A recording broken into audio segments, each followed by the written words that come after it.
L'expérience fonde notre foi. Laissons-nous conduire par la figure narrative de Jésus qui enseigne. À Capharnaüm, il entre dans la synagogue. Il enseigne, Marc 1, 21.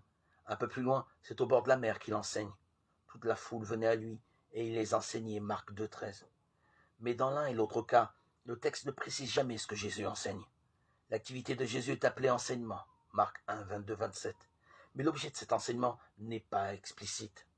De toute évidence, seul compte pour l'évangile de Marc l'événement que Jésus est lui-même lorsqu'il enseigne. Pour nous le faire vivre comme événement, il raconte le retentissement qu'éprouvent les personnages du récit à rencontrer Jésus qui enseigne. À Capharnaüm, ils sont frappés par son enseignement. Ils s'effraient tous, Marc 1, 22, 27. Au chapitre 4, Jésus enseigne à nouveau. De nouveau, il commence à enseigner au bord de la mer. Une foule très nombreuse se rassemble près de lui, si bien qu'il monte en barque et s'assoit dans la mer. Toute la foule. Ils sont vers la mer, sur la terre, Marc 4, 1.